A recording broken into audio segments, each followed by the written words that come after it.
Welcome to the Berkshires Gone By, history and folklore about the westernmost and most beautiful county in Massachusetts.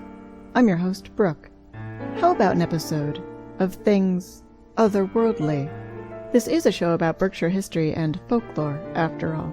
And October Mountain State Forest is full of tales of the unexplained and the frightfully real. October Mountain State Forest is beautiful.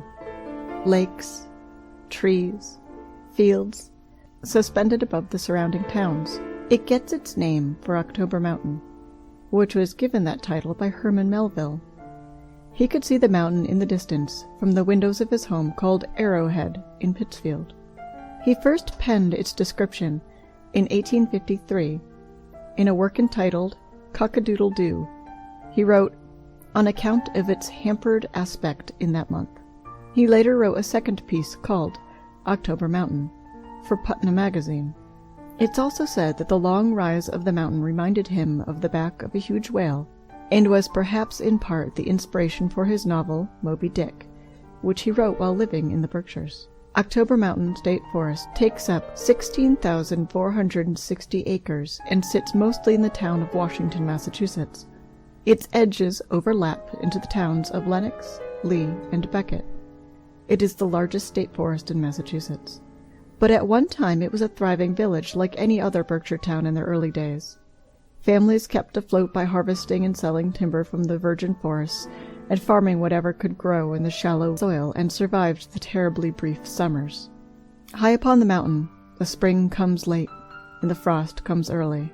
But even before its citizens knew it, the town of Washington was cut in half by the elements. There's an existing lower village on the east side of town. The weather there is milder. Farms suffered through the tough times, like the Great Depression, and any harsher-than-normal growing season, but not enough to wipe them out. But the upper village, on the west side, was not as lucky. Farmers couldn't cover the costs of operations with the profits of their meager harvests, and the properties changed hands so quickly as people gave up on tilling the soil of such an inhospitable place and sold to the next hopeful family, that soon there was no family left from the original settlement. And since no amount of hope can feed you, over time the upper village would be abandoned. Those who held out longer would be bought out by a man with dreams of building a massive estate. He'd accomplished that dream, pulling down any building still standing, and claiming the entire western half of Washington, Massachusetts, as his own.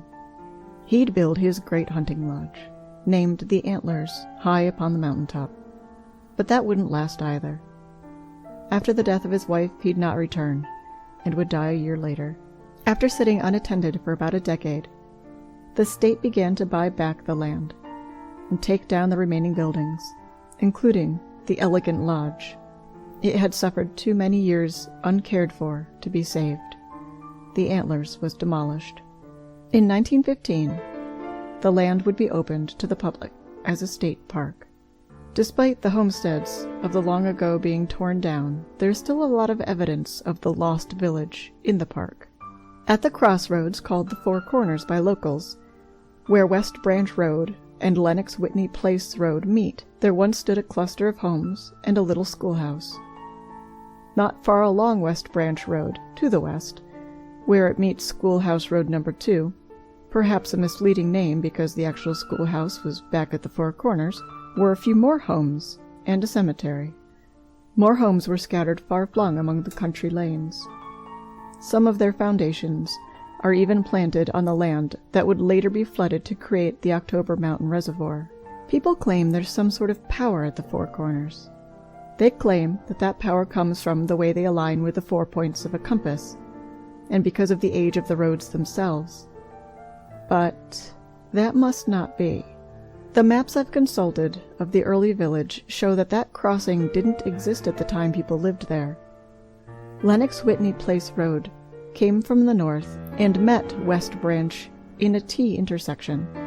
In fact, the schoolhouse I talked about earlier sat directly across the road from where that T is formed. When the modern branch of the crossroads that heads south was built, it would have run directly over the foundation of that little schoolhouse. The modern crossroads was created to make room for a nearby man-made reservoir, built by the Civilian Conservation Corps. Besides that, the arms of the crossroads aren't well aligned with the compass points at all. It's quite askew. Not that I don't believe in the supernatural. Maybe I do. But fact is fact. The compass points don't match, and the four corners aren't that old. Little less than 100 years ago, there were only 2 corners. So if there is something strange around this spot, it's probably not because of those reasons. I don't deny that this place feels different, but maybe that's because of the mountain itself. The Berkshire Mountains are old. The oldest in this area. Older than those in New Hampshire and Vermont. The rock here is unbelievably strong, as was discovered while trying to dig the Hoosick Tunnel. But that's a future episode. And something about the steadfastness lends itself to these mountains, holding something extra. Something mystic. Like spirits. Stories like ghosts of children seen in the cemetery down the road from the crossroads. It's not hard to find this little cemetery. Any sharp eye can pick it out of the woods along the road, but I'm not going to give specific directions to it here. There are other places you can find that information if you must, but I have a soft spot in my heart for cemeteries.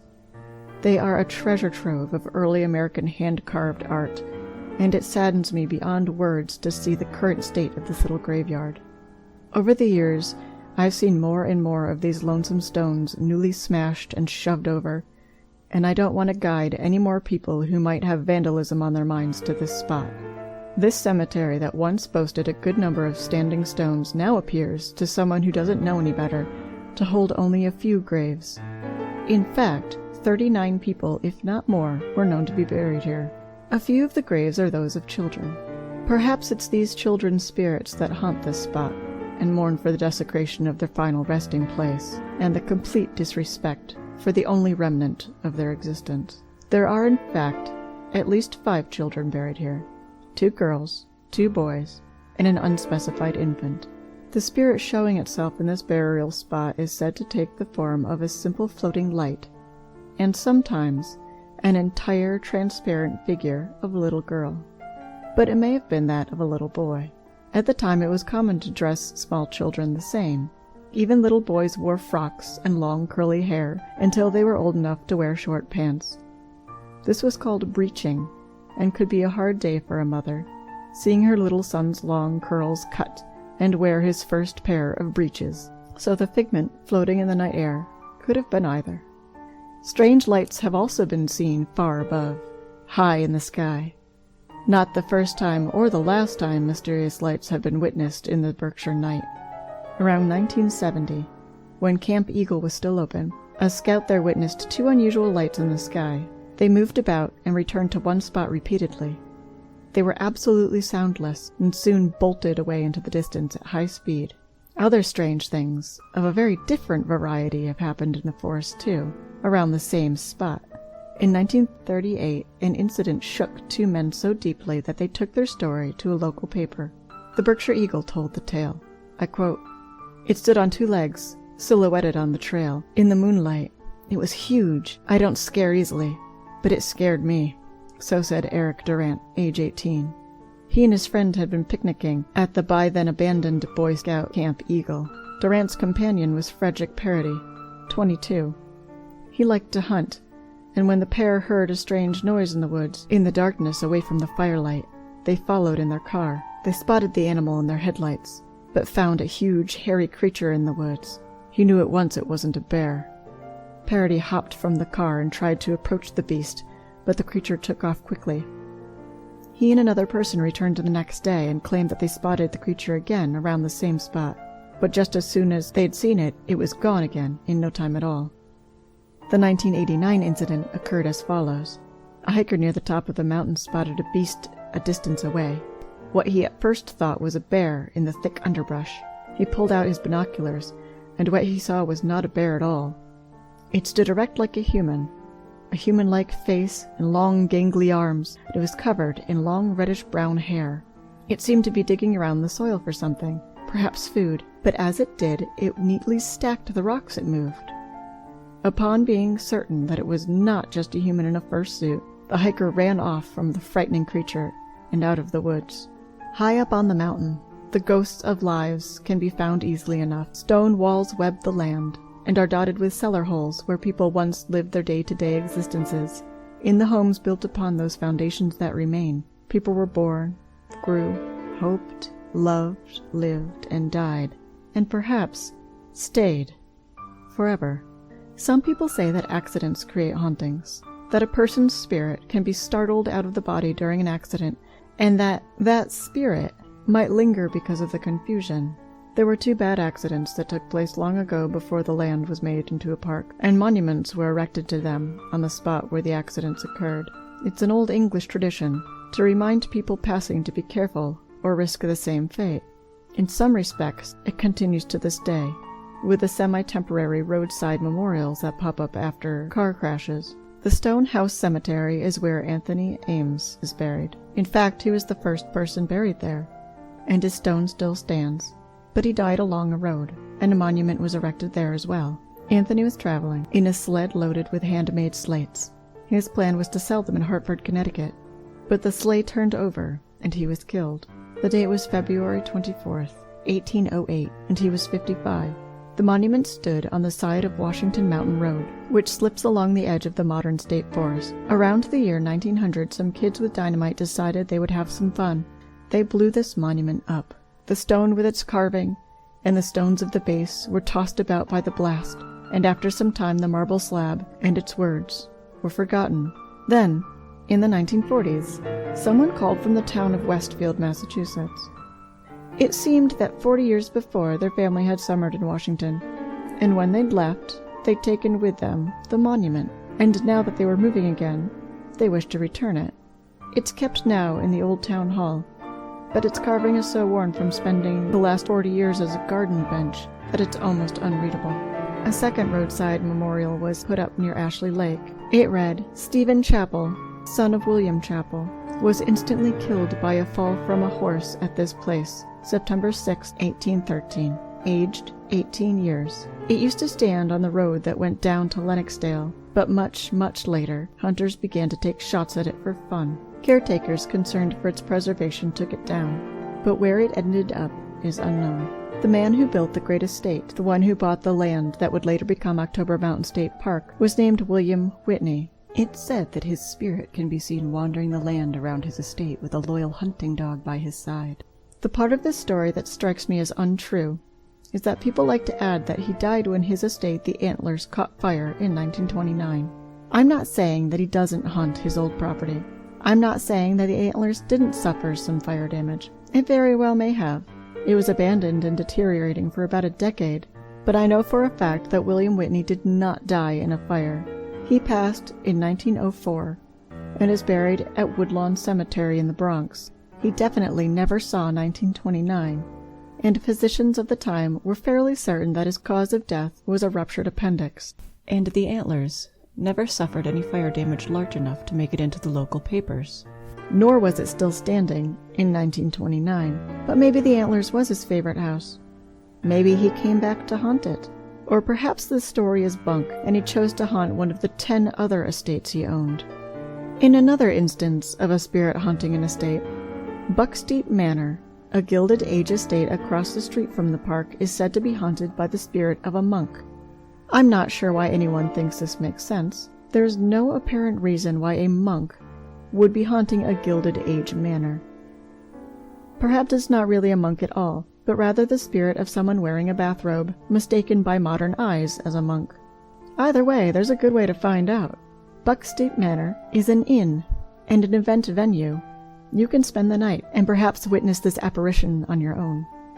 In other absolutely real and recent news, and I'm going to comment here that I'm kind of breaking my own rule of not touching on topics that are quite this new, but these definitely are things that are scary indeed. There have been very real and frightening events that have happened in these woods. On July 23rd of 2008, the body of a woman was found along a path. The hiker apparently suffered a medical emergency and was too far from help. No foul play was suspected. Yet, another reminder to not hike alone. A few years before, a young man, whose name I'm not going to mention here out of respect, this isn't that sort of show, If you absolutely must know, all you need do is Google October Mountain State Park and the word murder. The young man was found dead in the state park. He had been murdered, his body covered in stab wounds. He'd last been seen on the 4th of July, 2005. A few days later, his truck was discovered on October Mountain. The police shut down the park and began a search. They found him, but all these years later, they still haven't found his killer. Now, thankfully, back to the topic of folklore. When I was young, people didn't talk about the ghosts on October Mountain, or the Bigfoot, or the alien lights. I heard stories about a wolf man, or a massive black dog, or dog-like creature. This is complete hearsay. This seriously is just the story that went around my school when I was a kid. They were stories of a massive wolf-like creature that would follow lone hikers along the trails. I've read about one of these black dogs, or gwiskies, or black shucks, there are so many names for them, existing in Connecticut, right over the line from the Berkshires. Seeing one is supposed to be a sign of an oncoming disaster for the witness. The beast itself is neither good nor bad, simply a warning. Perhaps then one lives here too, high upon the mountain. Perhaps it was an omen to the village itself that would not last, or the men who were remembered through the roadside monuments. Perhaps it knows of the child spirit in the cemetery, hidden by the forest. Or perhaps he was seen by the murderer, who will someday meet his karma. And perhaps it looked into the eyes of the lone woman hiker and warned her to find someone, to find help. Soon, perhaps. And perhaps they all thought it was just a dog. This has been The Berkshires Gone By, created, written, directed, and read by myself, Brooke Renier, and co-produced by Deanna Garner. If you'd like to contact us, you can email us at theberkshiresgoneby, no spaces, @gmail.com. You can also find more episodes, or see images relating to our topics, and contact us by visiting our Facebook page. We hope you'll join us for our next episode. Thanks for listening.